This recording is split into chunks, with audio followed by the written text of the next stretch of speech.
Hello প্রিয় শিক্ষার্থীরা, তো আজকে আমি তোমাদের পঞ্চম শ্রেণীর বাংলাদেশ ও বিশ্ব পরিচয় সমাধান করব। এটা হচ্ছে দশম অধ্যায়ের 114 পৃষ্ঠা, ঠিক আছে। আর আগের ভিডিওতে আমি 113 পৃষ্ঠা পর্যন্ত সমাধান দেখিয়েছি, ভিডিওটা দেখে নিও। তো চলো, এখানে আমাদের টিক চিহ্ন মাত্র দুইটা আছে।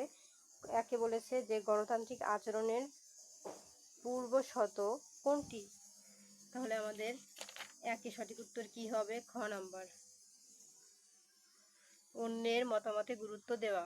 দুইয়ে বলেছে পরমত সহিংসতা আমাদের কি শেখায়, সঠিক উত্তর হবে ক, এই যে সহনশীলতা।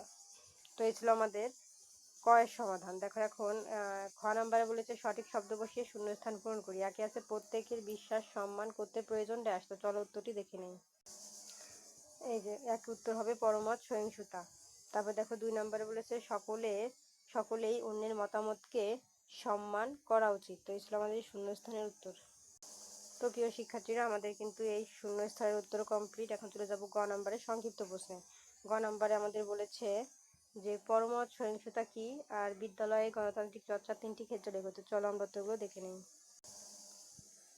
এই যে এক নম্বর প্রশ্ন, পরমত সহিংসতা কি, উত্তরে আমরা লিখেছি দেখো, অন্যের মতকে সম্মান করাই হলো পরমত সহিংসতা। পরমত সহিংসতা একটি মানবীয় গুণ, সকলের মতামত গুরুত্ব সহকারে শোনা উচিত।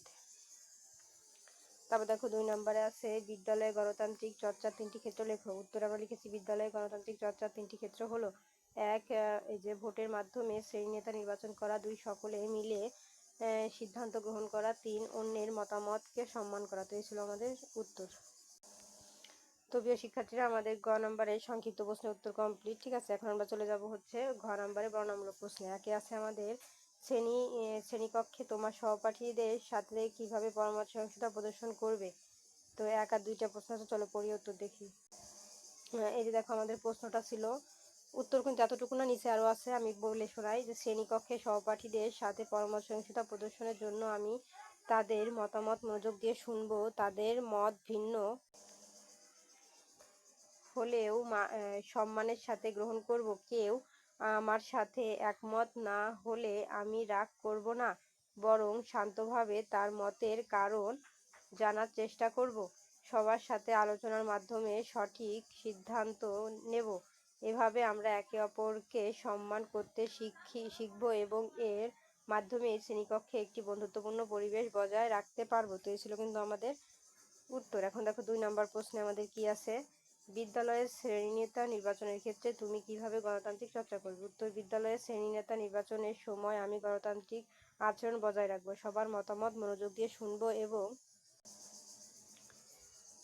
নিজের বুদ্ধি এবং চিন্তা দিয়ে সিদ্ধান্ত নেব। কাউকে জোর করে আমার মতো ভোট দিতে বলবো না। যে সহপাঠীর ভালো পরিশ্রমী এবং দায়িত্বশীল মনে করব তাকে ভোট দেব। নির্বাচনের আগে ও পরে সবার সাথে ভদ্রভাবে ব্যবহার করব। ফলাফল যাই হোক তা খুশি মনে মেনে নেব। নির্বাচিত শ্রেণীনেতাকে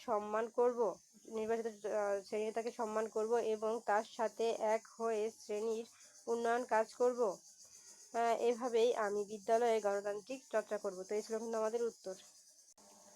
তো দেখো প্রিয় শিক্ষার্থীরা, আমাদের কিন্তু এই ঘ নম্বরে বর্ণনামূলক প্রশ্ন কমপ্লিট। তো আজকের মতো এই পর্যন্তই। পরবর্তীতে অধ্যায় 11 ভিডিও দেখার জন্য অবশ্যই সাবস্ক্রাইব মাই চ্যানেল।